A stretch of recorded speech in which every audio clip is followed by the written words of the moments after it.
sooner than later. And we are going to have smooth transitions in and out of our fabulous professional Merritt in the morning. Here's our slide. So you're watching Merritt in the Morning with your host, Jim Merritt, 30-year state senator. I'm Brad Klopfenstein. I am president of the Greater Lawrence Chamber of Commerce. I also own some things, and you'll hear me occasionally on the air, or this week, see me on TV. Where are you on there? I am on WIBC. I am like the utility infielder of WIBC. 93.1. 93.1. Sometimes I fill in on Kendall and Casey. Sometimes I'm in Hammer and Nigel. Just whoever and decides. now it's TV. Well, I was on CBS 4 and Fox 59 on Tuesday. So They had you as mayor of Lawrence. yeah, exactly. If you looked really closely and you were not paying strict attention to the story, the banner underneath me said new mayor of Lawrence. They were probably paying so much attention to you, they didn't even see that. Absolutely. They were my words. Maybe Deb Whitfield saw it. So you probably did. I'm probably persona non grata in Lawrence. Speaking of Lawrence, we're coming to you live this morning from Cafe Audrey's at beautiful Fort Harrison, right in the heart of Lawrence. Open for breakfast and lunch 7 days a week. We're going to have breakfast right after this. Now open Wednesdays through Saturdays for dinner. So be sure to stop in and check them out for dinner. Beer and wine available. And remember, hashtag food at the fort and hashtag why I love Lawrence. And while you're here, order an Alpsbrau beer.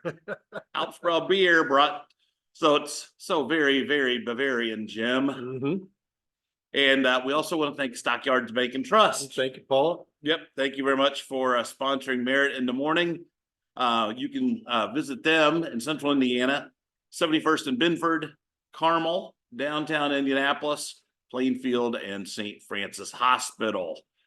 So, Jim, it has been a while since we have done a Merritt in the Morning. We took the holidays off. We did take the holidays off. It's funny. Most people kind of ease into the holidays. You and I get busier. Yeah, it was a very busy time, but I'm glad we're back in the saddle here. Me too. So we don't have a guest this week. No, it's because we're the most interesting people we know. So we'll have plenty of interesting guests. We are in 2024. So here we are. We're 2024.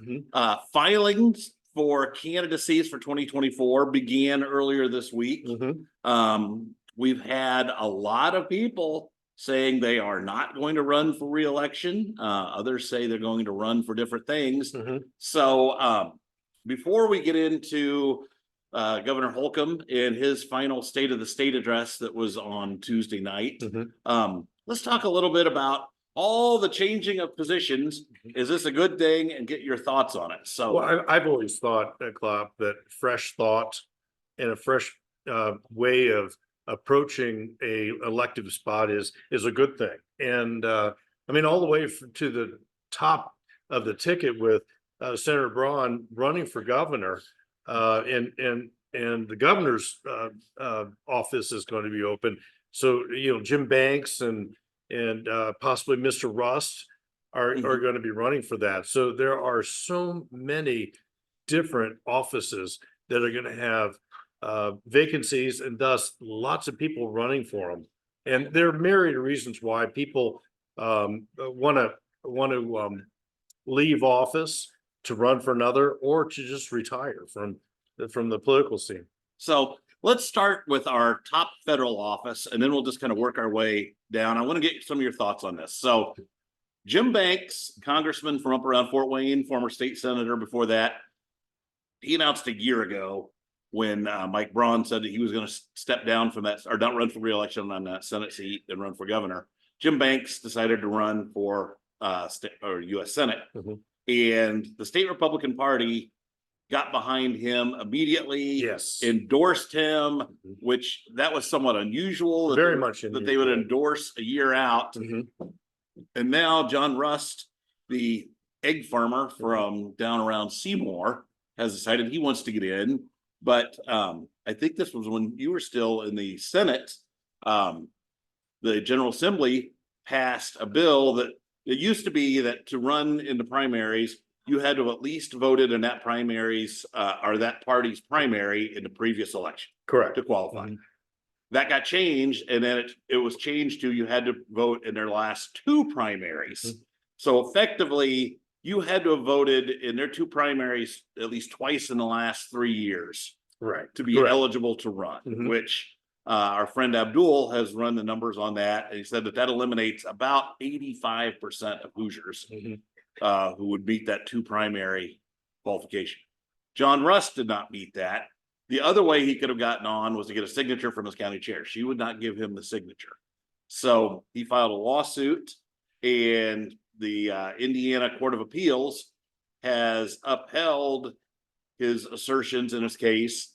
And at least right now, they are saying you do not have to have any primary requirements to run for office Mhm. as a Republican or Democrat.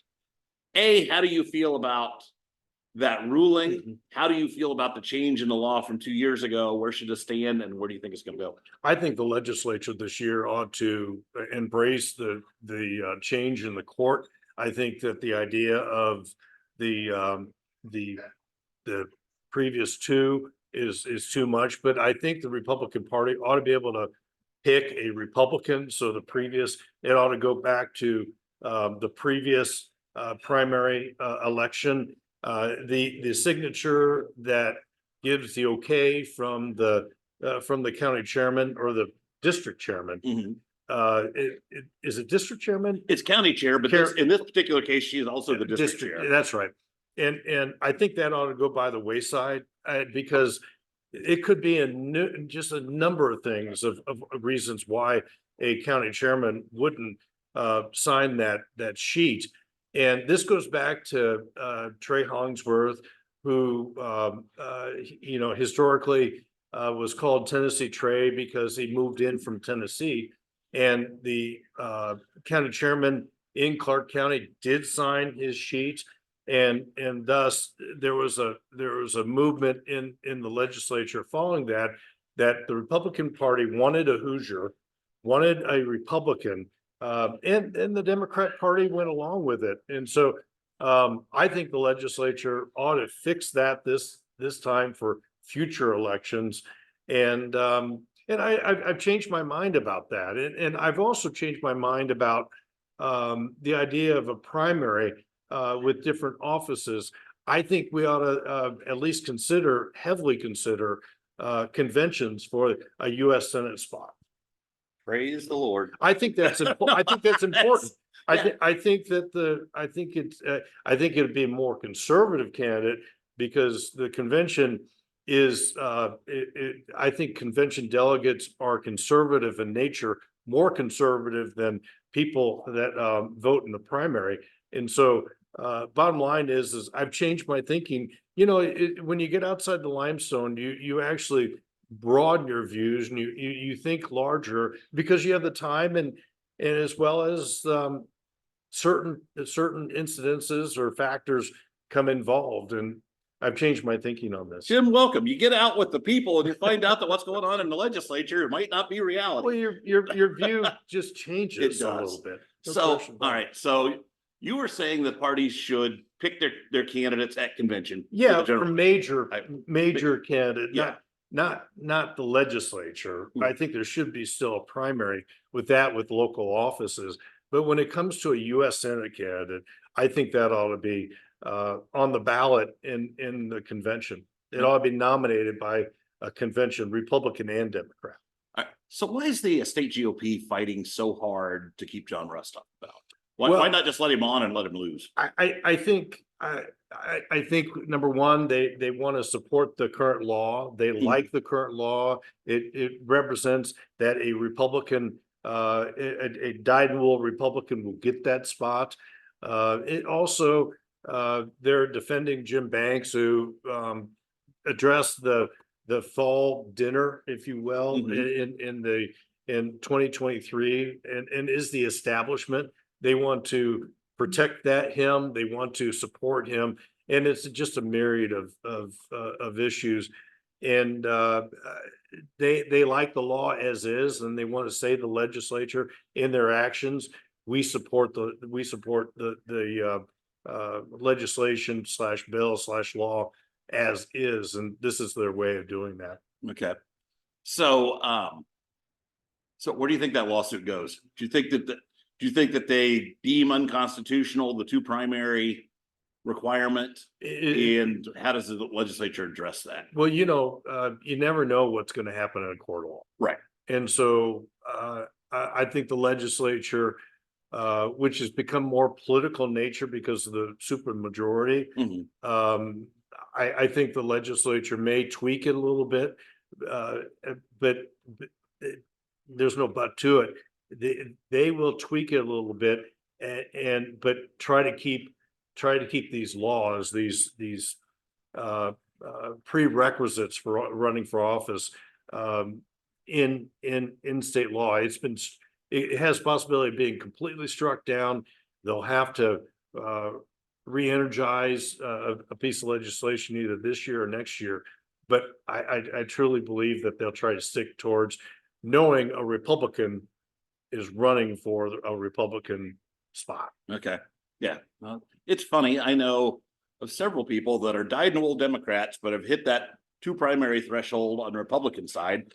A lot of them are, or at least a couple of them are in Hamilton County because it's all Republican, and they know that the only way to have any impact on the race is to vote in that Republican primary. So now you've got a bunch of Democrats that have Republican credentials simply because of that. Yeah. So, well, I would argue that when Evan Bayh came in to the fray back in the early 90s, and Evan was as conservative as most Republicans were, but his dad was a Democrat, so he ran on the Democrat side and won. Yeah. And so, it's just in the eye of the beholder.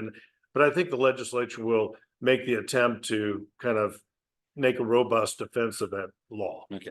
Now, I find the whole irony in this, trying to block out somebody like Trey Hollingsworth, is Trey Hollingsworth ended up being the most small government conservative member of the Indiana congressional delegation that we sent to DC. Right. I mean, he was my kind of guy. Yes, but in the beginning, no one knew, number one. And two, there are a lot of people in southern Indiana, all the way up to Columbus, that supported other people. And he and his money and his interest were a threat. And so that's why they don't want that to happen again. Okay. And that's the realm of it.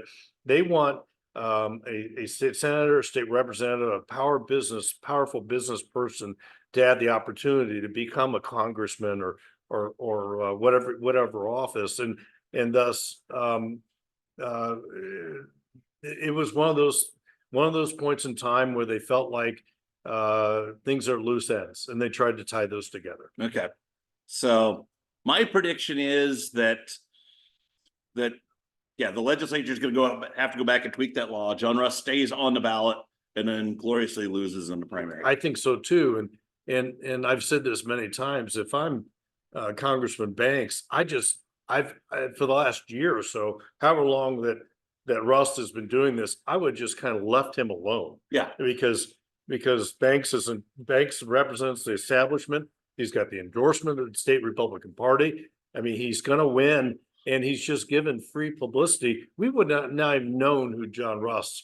I couldn't remember his first. I thought it was Joe Russ. John Russ. People know who he is now because the attention given to him. Well, and he's got a giant billboard over here on Pendleton Pike. Correct. And he's got money. Others. Yeah. He's got money, and it's a mother's milk of politics. But soon to be Senator Banks, let him alone. Just roll to the nomination from the primary election and win. Yeah. So who knew there's so much money in 99-cent eggs? Oh yeah, that company is quite successful in southern Indiana. So all right, so let's move on. So because Jim Banks moved up, that has opened up his congressional seat. So the 3rd congressional seat has our friend Andy Zay. There's a Judge Wendy Davis out of Allen County that's running for that seat. I think there's an Allen County commissioner that's running. There's another one. So there's at least 4 that are running. Do you have any idea how that is going to play out? I thought that Senator soon to be Senator Banks was a member of the Republican caucus and in the legislature. In fact, he resigned to go serve overseas in Afghanistan in the Navy. And his wife was elected for a short time, and then he came back and reclaimed the seat. And his wife was a terrific state senator as well. But Congressman Banks, I thought would automatically endorse his friend Andy Zay, but that didn't happen as far as I know. It didn't. And so I think this congressional spot is up in the air.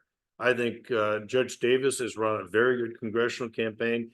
We know Senator Zay is tireless in becoming a member of Congress. They all have raised a lot of money, and so it's a dogfight that will go down till April.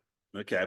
So now is it the 5th district that has Victoria Sparks? Yes, She has said she is not running for reelection, although she left the window open, Mhm. and the filing deadline is February 9th. So until February 9th, she might get back in the race. She might, and she represents a lot of money, and personally, and as well as a sitting member of Congress, has the ability to raise more money. And so that for the candidates now, that's a threat out here. Yeah. That's an unknown, and candidates don't like unknowns. So how effective do you think she's been in Congress? I think that it's hard to tell because she's always had a staff turnover, but anytime I've had a connection with her staff and a need or a necessity, they've done very, very well. And so, she obviously had the spotlight on her with Ukrainian, or the Ukraine war, and understanding what that country, what that world's like. And so she's served us well there. But it's kind of up in the air what her legacy will be in such a short time in Congress. It's a blink of an eye, 2 or 4 Right. years. Yeah, 4 years. It's very So- difficult to analyze. So I feel like she missed an opportunity being from Ukraine. She certainly had insight that she could have imparted on Congress. And it seemed like she just kind of went rogue Mhm. and did not bring leadership along on how she handled Ukraine. Mhm. And I think she was also probably more critical of Ukraine than either of the administrations over the last 4 years. Well, it was a mixed bag, and she's a member of Congress. She spent a lot of time over Ukraine.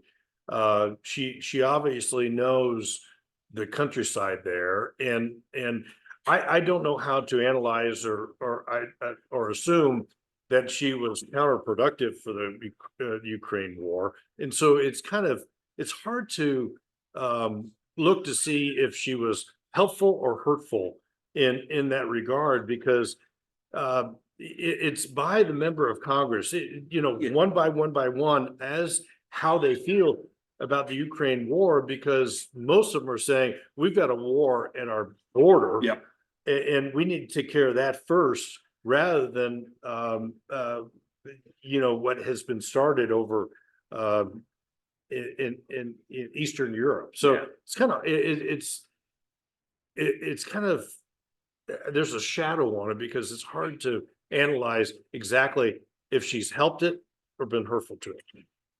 It's kind of my thought too. I mean, I think that she could have been more impactful had she been willing to build a team around her or work with the team that was in place. Instead, she just kind of went rogue. And yeah, I think that she could have brought more attention. If she had issues with the Ukrainian government, I think she could have put herself in a better position to bring those issues to light and maybe get them addressed. And I think if she was wanting to get assistance for Ukraine, the fact that she went rogue probably hurt her ability to drum up some support. Well, everybody since the Trump days, it seems like a long time ago, but it's not. But everybody talks about how corrupt the Ukraine government actually Right. is, and thus how do you support an entity, a regime like that, to do what needs to be done to defeat the enormous Soviet army? And so I think that her comments about the corruption over there hurts her ability to help her Yeah. her country. Yeah. And so It's just very, it's a mixed bag, and it's kind of hard to comment on because you hear so many different opinions, especially from her. Right. So, yeah, I'm sitting here in my head trying to figure out how long does Ukraine sustain that war and how does that thing finish? I mean, when it first started, I was like, yeah, Ukraine, you throw everything at it. I want you to take back that territory that you lost 10 years ago. Mhm. But you know what? Grab some new territory just because for the inconvenience of Russia coming in. Well, And it's now- like, it's a lot like the Vietnam War. There's not a simple answer. Right. And back in the '60s, I remember this, that Johnson and Nixon uh, had no ability to explain to the American people what our interest was. Mhm. And now President Biden has no ability to describe what our interest is in Ukraine, especially with what's going on in the Middle East right now, and in our on our own backyard down on the border. And so the American people, it is very difficult for the American people to come along without a succinct, simple explanation of what American interests are in Eastern Europe. Mhm. And so, with this battery of different opinions and Biden's inability to explain why it's important, many people, including Vice President Pence, have said that if Russia takes Ukraine and Poland's next, then we're involved. And this is kind of the cushion, if you will, between our actually sending our own Marines and our own military to fight. It probably will end up being a world war. And so explaining why it's important for us to support the Ukraine war, that explanation is not, it's critical, but it's not the truth hasn't come. Right. Exactly. In my mind, the easiest way to say it is, listen, we're not going to let Russia encroach 1 mile on Western Europe. And you know what? If they take it a mile from Ukraine, they're going to have to give it back. And we're going to support Ukraine to make sure that Russia is not advancing and taking over the rest of Western Europe. Well, that's And so clear. it is, We and have, nobody says it like we, that. we haven't gotten that clarity. I can't get elected though, Jim. No, but also I think one of the things that Klopp we didn't talk about is timeframes. Mhm. You know, with Afghanistan, we left so disorganized and so many people passed away, were killed. There was no purpose, there was no plan. And it's a real sore part. It's a black mark on the Biden administration because they didn't bring America along. They didn't have a plan. They had nothing that said, the job is done. We're going to do this over a certain amount of time. We just kind of had a May or August deadline, and they did it because it was kind of the thing to do. It wasn't protecting people, wasn't protecting equipment, and clarity of purpose, clarity of message is unfounded in the Biden administration right now. Right. Well, I think the lesson out of Afghanistan is it doesn't matter whether you're the United States or Russia. Afghanistan is just going to be a spot on a map that is going to do its own thing and be a harbinger of warlords and ne'er-do-wells. And yeah, for us to go in and think that we're going to Westernize it, or for Russia to go in and think that they're going to Russianize it, it's not going to happen. So No, yeah. but both countries have tried. Right. But the idea of people chasing American jets as they're leaving the tarmac, it could just have been done a lot more in a cogent, planned way that it just didn't have to happen that way. Yeah.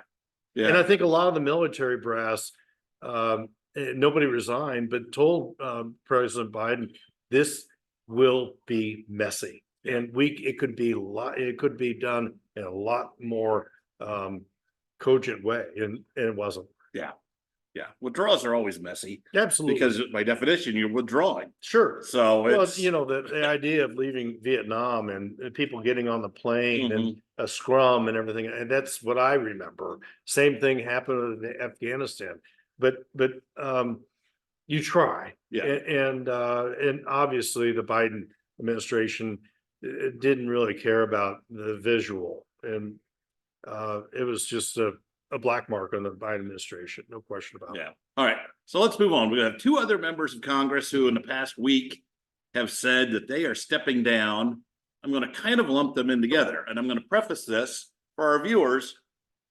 Keep in mind, a member of Congress is eligible to receive full pension, which is 80% of their pay, and lifetime, and that's for life, and lifetime health care benefits if you've served in Congress for 5 years and you're at least 62 years of age, or if you've served in Congress for 10 years and you're at least 50 years of age. So in the two that are retiring, we have Larry Bouchon, who's got Evansville and South of Terre Haute and Southwest or Oh, yeah. At southwestern one part of. time, he represented 19 counties. Yeah. Oh, yeah. It was a big district. Yeah. And then Greg Pence, that's got kind of Eastern. East Central, Southeast Indiana. Mhm. I will say, in my experience, neither one of them has accomplished much in their period in Congress. I'm not speaking on behalf of Jim, and I'm not even going to make Jim speak on this. These are Brad Klopfenstein editorial comments. Mhm. Both of them were basically just taking up space. And now, lo and behold, Greg Pence just served out his 5th year in Congress. He's on his 6th, and he's over 62 years of age. Mhm. Larry Bouchon turned 62 in May. They served just long enough to get their lifetime pension and health benefits. And then they're like, screw you guys, we are out of here. You sound like Rob Kendall. You know what? I fed Rob Kendall some of those lines. Every time you think, I want to say there's no conspiracy here and people are doing the right things for the right reasons. Then I see this, I'm like, I am completely wrong. These are self-serving SOBs and they don't give two craps about Indiana. I say good riddance to both of them. No matter who takes their place, they've got to be better. Well, number one, having new people in Congress, fresh thought is really, really good. And that's really the foundation, number one. But number two, both these individuals, first of all, Congressman Bouchon is a noted physician. His wife is a physician. His family is getting older. When you're in Congress, you live on airplanes. Your family is one place or another. Congress is a very, very difficult job.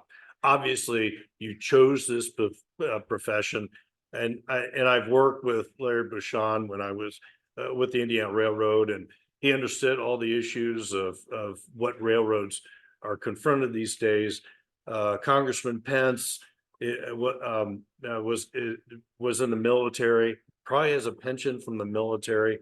I don't think either of these individuals really are thinking about money. Obviously, with the numbers that you put together, puts a shadow on why they're doing it now.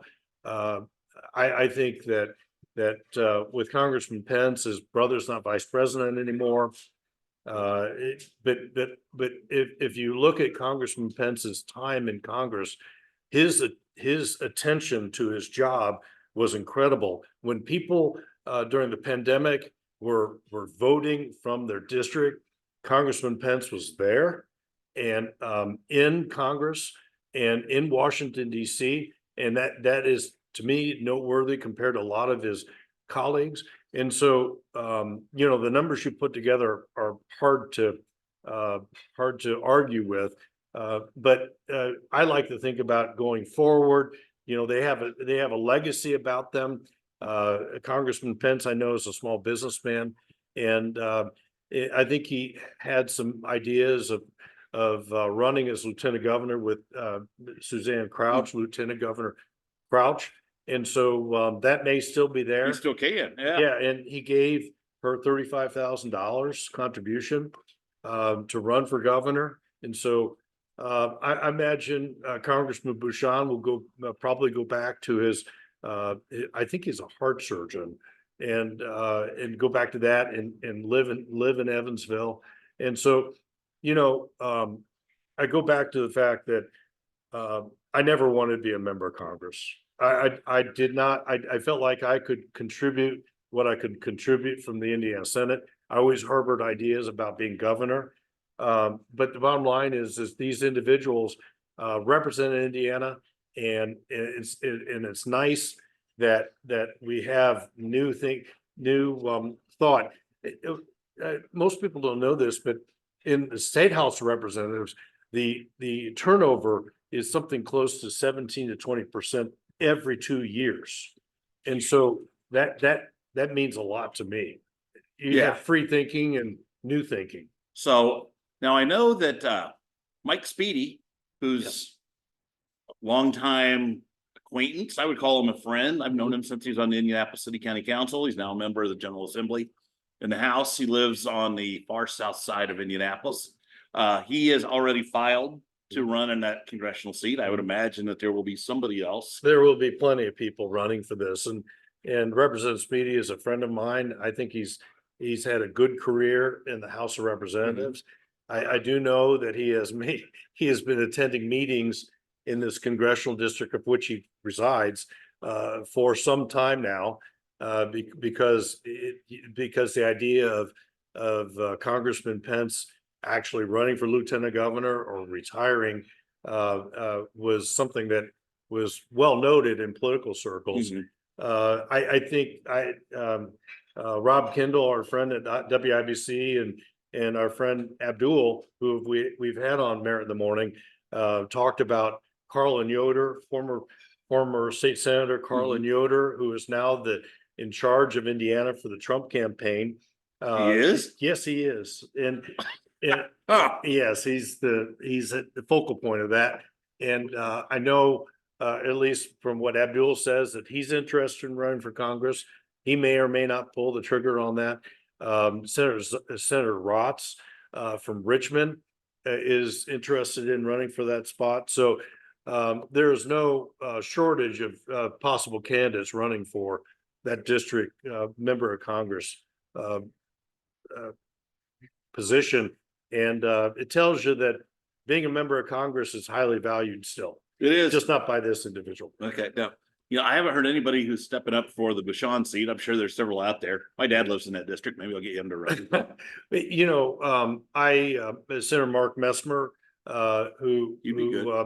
who has been in that Senate seat and is in that district. Abdul said this morning that he had interest. Senator Eric Bassler is a good friend, and I always looked at him as being a possible candidate for that spot. And so there will be plenty of people. That district has so many counties in it. There'll be plenty of people. Lloyd Winnicky, former mayor of Evansville, Abdul said has an interest. And so, there will be plenty of people that will be kicking the tires in that congressional district. I would think. All right. So you are watching Merritt in the Morning. Yes. With your host, Jim Merritt. That's him. And Brad Klopfenstein. That's me. Thank you very much. Stockyards Bank and Trust, one of our sponsors. They've been on board now for about 3 months. We appreciate their support. They've got locations at 71st and Binford, Carmel, downtown Indianapolis, Plainfield, and in St. Francis Hospital. Or if you're outside of the central Indiana area, they are all over southern Indiana and Kentucky and beyond. So take all your money and give it to them. They're going to take good care of it. We're also brought to you by Alpsbrow Beer. Jim, we had a beer famine over the holidays. We were out of Alpsbrow for a couple of weeks. That's good and that's bad. It's good and bad. It is back in stock. So ask for it by name because it's so very, very Bavarian. And Jim, if you did not know, you can buy Alpsbrow at Cafe Audrey's, where we are coming to you live from this morning. That's a fabulous get. That's wonderful. It is. So they are open for breakfast and lunch 7 days a week. Remember, hashtag food at the fort and hashtag why I love Lawrence. So let's talk about Governor Holcomb did his State of the State address on Tuesday. I did not see it. I assume you did.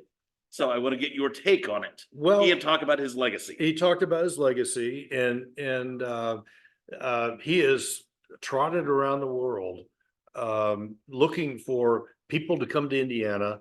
He's a good representative for the state of Indiana in regards to being welcoming and with his knowledge of the state. And I think when you look at the LEAP project, albeit being controversial, what a place of growth with jobs. And there are so many different places in the state, all the way up South Bend, Kokomo. A lot of these places are really adding foreign investment, which I think is a good thing. And so that is really going to be a big part of his legacy. And I think the part of his speech that was the most powerful because he's had good success with that. And in the beginning, 8 years ago, something that I've always worked on and thought of as being a big issue is infant mortality. And his emphasis on that in the last 7 years has been a good thing. We haven't moved the needle as much as I think as he wanted to, but I think the bottom line, I think every governor from now on ought to talk about health of everybody in Indiana, including infants. Yes. So there's a couple things. He is big on foreign investment and attracting employers to Indiana. He hasn't said as much about encouraging entrepreneurship.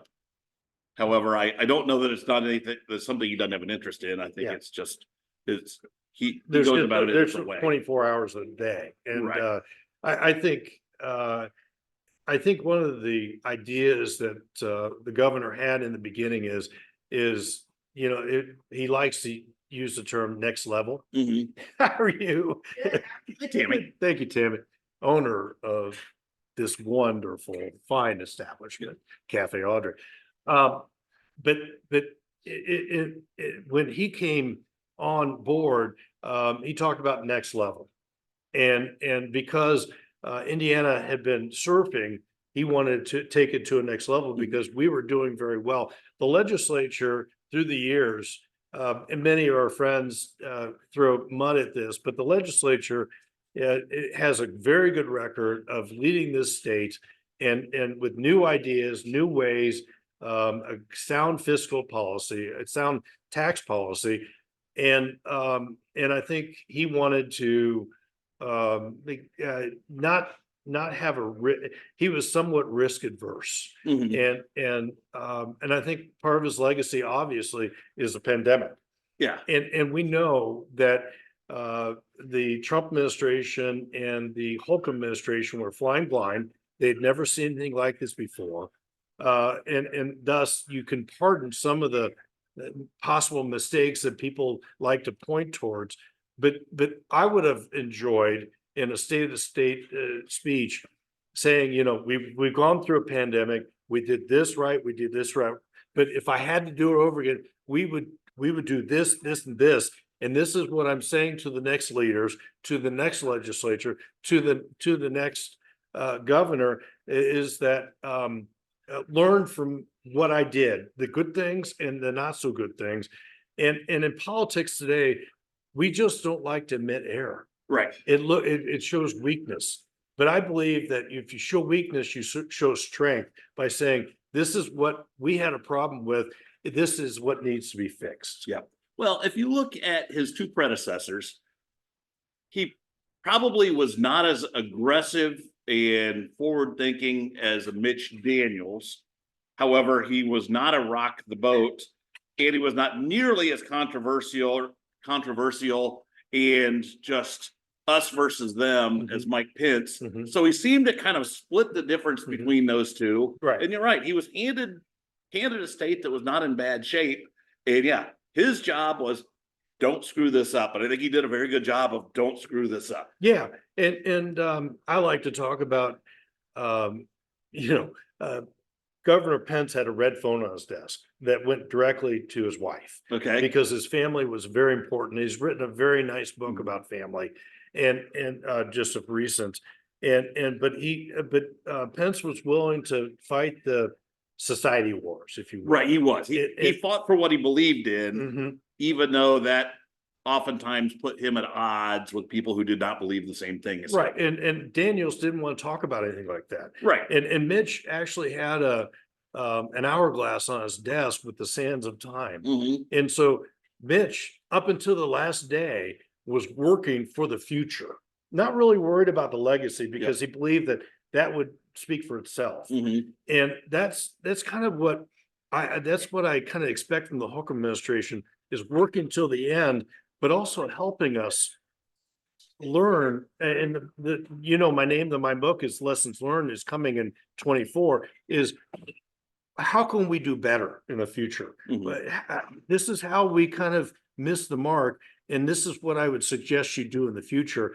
And I think there's a fear in politics that if you show any weakness, it's curtains. And I just don't think that's true.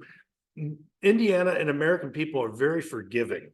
And if you demonstrate something, it's not even that you have to apologize, but this is what we learned. This is what I think needs to happen in the future. Right. I agree. Now, Mitch Daniels had a great line when somebody asked him about a social issue or something at the time. He said, once we fix all of Indiana's economic issues and we've got Indiana headed in the right direction and our infrastructure is taken care of, then maybe we can turn our attention to social issues. Right. But not until then. Yes. I love that. I love that response. I did too. And, I think one of the things you talk about terms, I think if the legislature right now, this coming session, would say, from kindergarten to third grade, we're learning to read.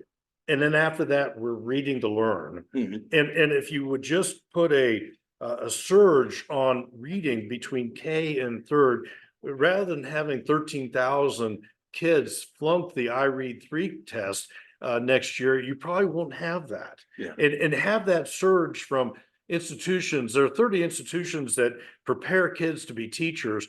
Use all that resource, use that power, and surge it now in kindergarten, first grade, second grade, third grade, so that there won't be failure next time.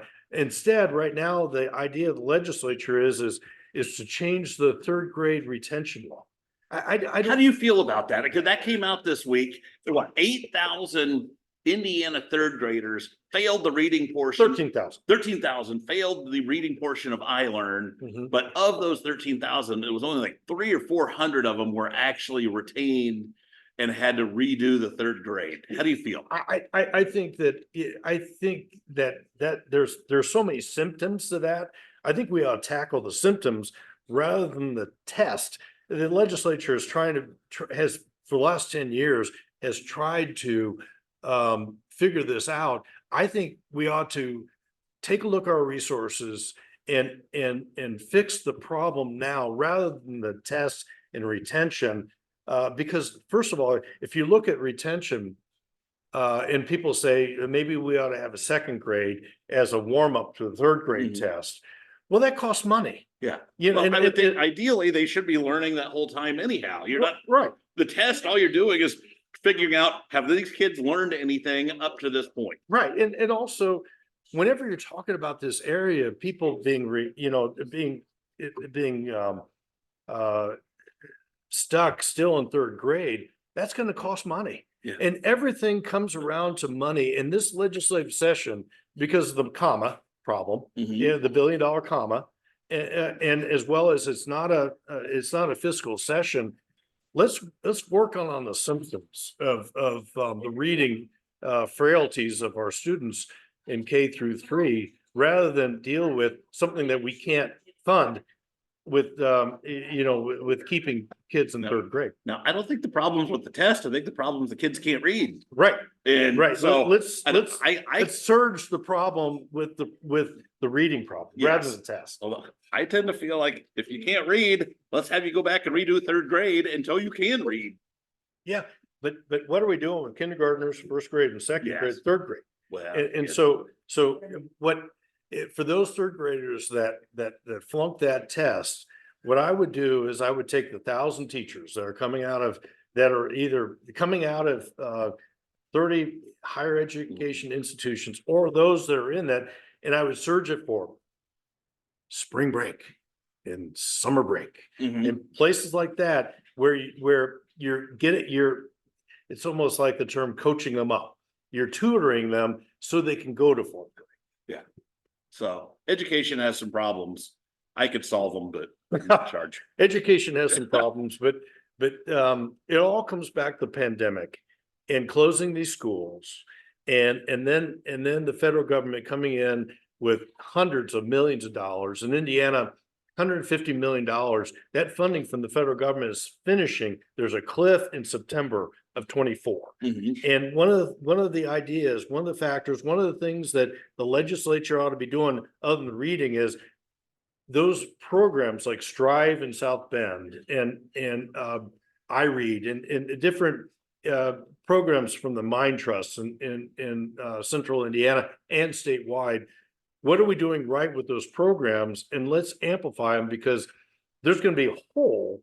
And we know right now expenditure receipts are flat with general fund monies. We're not going to have a whole lot of money in the 25 budget, 26 budget. And so why aren't we planning right now for that fiscal cliff? Because the reading programs that we've got are being effective, regardless of what this iRead 3 test that we took. There are tests, or there are programs out there that came out of the pandemic. Let's see how those programs are, how effective they are, and then make a decision later. Yeah. So, all right, this has already been one of our longer Merritt in the morning, so Yeah. I don't want to take it too much longer. However, before we wrap up today, given it's just me and you talking about what's on our mind, I want to talk about the upcoming governor's race. Right. So, and we will right now focus on the Republican side, because I think Jennifer McCormick is the only Democrat, and It will be the only Democrat. oh yeah, and Former Republican. former Republican state superintendent of public instruction, and then Donald Rainwater, I believe, is the only announced Libertarian. Although I've heard rumors that there might be another one coming Really? in. Yeah, so he might have competition Hmm. at convention where Libertarians select the candidates just fine.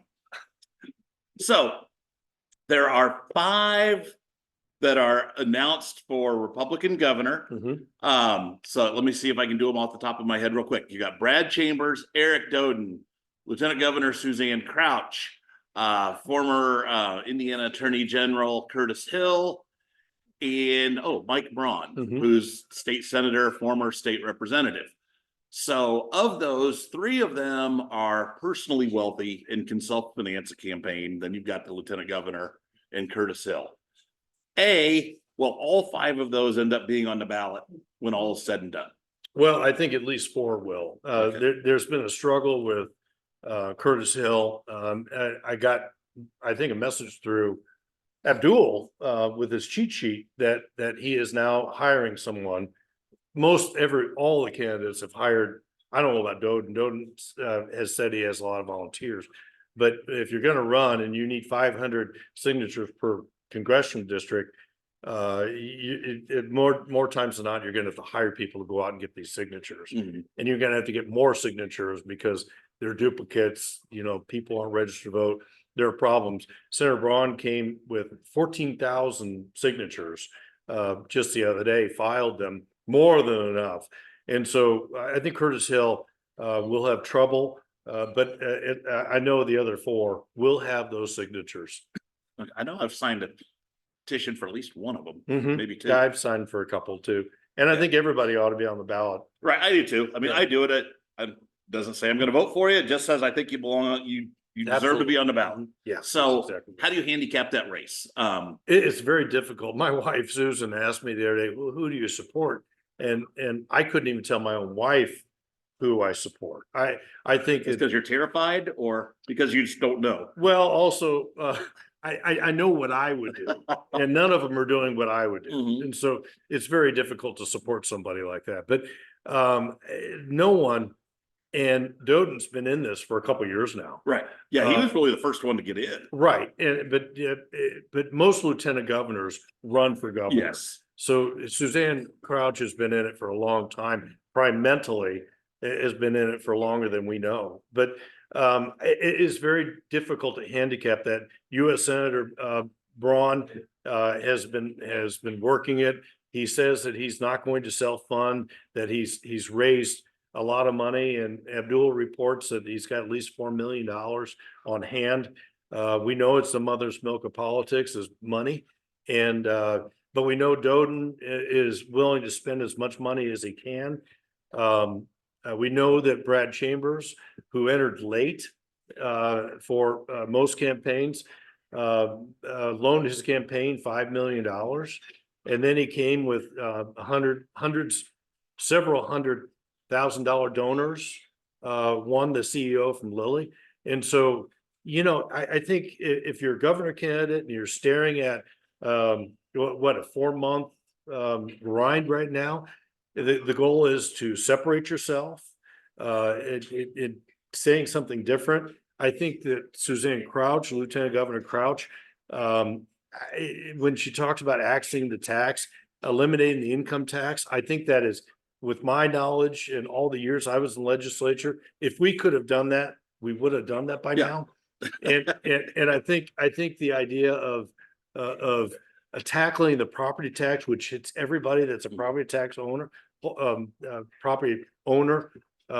payer, would have been more of a, you know, maybe a little less splash.